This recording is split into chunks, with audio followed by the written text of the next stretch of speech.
Hello, lovely, and welcome back to Confidence After Cancer. If you've ever sat in a meeting thinking, if one more person mentions a quick turnaround, I am going to scream, then this episode is for you. Today, we're talking about emotional resilience at work, and that is all about staying calm, centered, and confident, even when the world around you might look like a CrossFit class warming up. And people just absolutely losing it. And I've been in this environment where people are getting very cross, very emotional, very frenetic about things that maybe don't matter so much to you. How can you stay calm, centered, and confident? And that's what I'm going to talk about today. But first of all, just thinking about why stress might hit you differently after a cancer diagnosis. Well, quite simply, your nervous system isn't the same as it was before. After the shock and the trauma of a diagnosis, of a cancer diagnosis, or any major event you've had in your life, and then maybe the grueling treatment that you've been through, or maybe any other life event that you've been through before, your nervous system simply isn't the same as it was before. And that doesn't mean there's something wrong with you, but I think it's really good to stop and acknowledge that you may have been living in a state of high alert for a long time. And I'm going to talk next week about fear of recurrence, because that is something that people live with a lot. But when the shock of this diagnosis or the shock of any major event has been through your life, your nervous system is simply not the same as it was before. And I think to stop and acknowledge that and think, okay, it's different. I need to maybe react to something a little bit different than I have before. That's okay. One of the big things for me was to become more aware of my limits and realize that actually I was more stressed than I was before. I was living constantly in fight or flight, but it's completely understandable. And when you're in that situation, tiny stresses can feel big. I found myself getting angry or bursting into tears for the most simple little things. But that is completely normal. But we don't have to stay in that place. And as a coach, I've learned lots of tips, techniques, and tools to help me move through this. And that's what I work with my clients. And that's why I like to do this podcast, to share a few of these little tips and techniques, because whatever situation you are in, they could help you. And so the first one I want to give you is a really simple tool. And we all do it. And I know when I'm a bit nervous, my breathing is very shallow.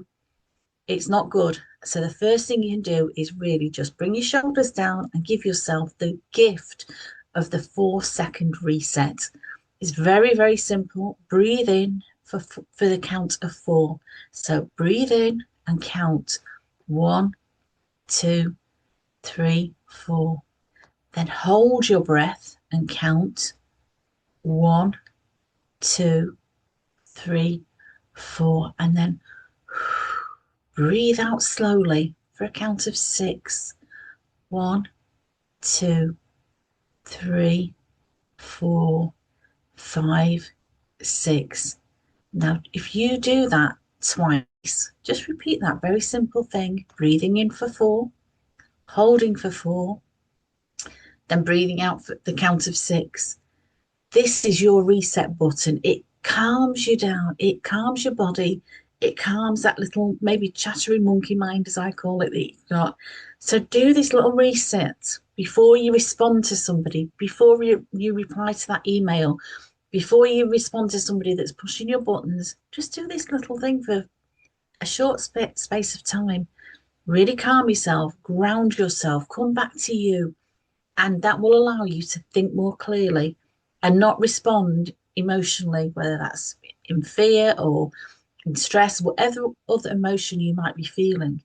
That 4 second reset helps you to calm down, think clearly, and think about, how do you really want to respond to this? Okay. The other thing I've talked about before about little boundaries, and I'm going to give you again some phrases that have helped me in a work situation where I felt put on the spot. I felt very stressed. I felt all eyes were on me looking for me to solve a problem, or all eyes were on me when I was given extra work to do. And I was thinking, oh my God, can I cope with this? Oh my goodness, how am I going to cope with this? No, just think again, calming yourself, and practice saying some little phrases like, very calmly, let me come back to you on that. Or you might want to say to your boss who's giving you far too many tasks to do, okay, what's the priority here? What's most important? Or here's another one. I can do that, but not today. Very calmly, you're not apologizing, you're not making excuses, you are being very calm. And these are micro boundaries, little phrases, little tools and techniques to help you protect your inner peace. And that is everything. This is part of your healing. And then the next thing I'd like to give you is our internal dialogue. And I've talked about this before, turning that little chattering monkey mind that's in everybody's head, turning it from being your critic to being your biggest supporter. And the thought that changed everything for me, my affirmation, and affirmations are just a thought. We're having affirmations all the time. We're having thoughts all the time, whether we like it or not. So, how about being conscious of having an empowering affirmation, an empowering, powerful thought? And the thought that changed everything for me was I don't have to match the energy in the room. I can bring my own. And being very calm and not apologetic about that, but acknowledging that my peace and my healing is now sacrosanct. There is no business problem. There is nothing that anybody else can bring to me as a problem that is more important than my own healing, because my health is everything to me now. And you can't help other people. You might think, well, my family come first or other people come first. Absolutely, they may do. But you can't help other people if you're not in a good place, if you're not feeling strong and grounded. And Mel Robbins talks about this. She's got this very famous book now called Let Them. And you have to acknowledge that you can't change other people, but you can work on changing yourself. And sometimes people have this self-limited belief that says, well, I can't really change. I've always been a worrier, or I can't really change. I've always been a negative person. No, my love, I would challenge you with that and say maybe you've got some bad habits in the way that you talk to yourself. And there's no judgment here, but if they are not empowering you, if they are not making you happy, how about changing the way that you talk to yourself and making yourself that little chattering voice inside your head? How about making it your biggest supporter instead of your biggest critic? So give yourself an empowering thought. And this is one that works for me. You might want to choose another one, and that's fine. But my empowering thought is I don't have to match the energy in that room. I can bring my own. And that has really, really helped me. And I'd like to tell you a little story. And again, I never break a confidence of anybody that I'm working with. But I did have a client who had returned to work. And at first, she was struggling and she kept apologizing for not being as fast as before. And I hear this a lot, not just with people who've been through cancer, but people getting older, people apologizing for, my memory's not what it used to be, or I'm not as sharp as I used to be before. And just forget that, because with age and experience comes other gifts. So I would ask you to stop apologizing and think about not apologizing for not being as fast as before. Because this lady, guess what? Once she slowed down her pace, and it wasn't, a huge thing that she did, but she gently worked on slowing down the pace and not being as frenetic and as frantic as she used to be, not working the long hours that she used to work, not always being the one that volunteered for everything. Once she slowed down that pace, it kind of gave other people around her permission.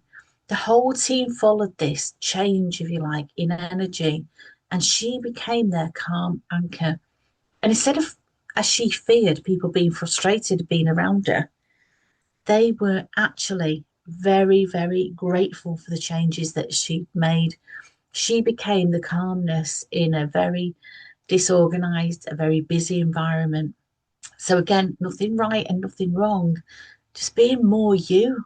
I would invite you to be more you and be more of what you need to live a happy, healthy life. And if you need to calm down, I'm not saying again there's anything wrong with you, but if this is something that maybe it's a habit that you've fallen into, or maybe the environment that you think you have to work to, how about becoming more calm and seeing if that helps you? So if you're returning to work or if you are trying to manage work stress without crumbling, which a lot of people are. My 12-week Powerfully You program helps you to build clarity, to build boundaries, to improve your confidence and your energy without burnout.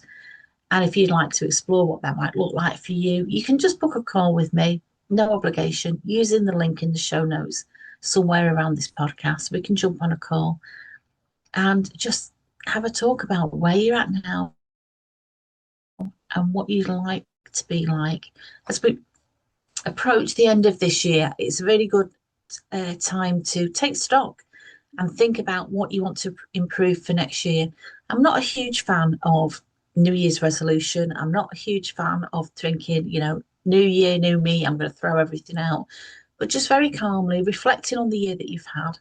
And I'm going to talk about this more in podcasts in the next few weeks, reflecting on the year that you've had. What's been good? What do you want to take into next year? And maybe if you want to make some changes, how are you going to go about that?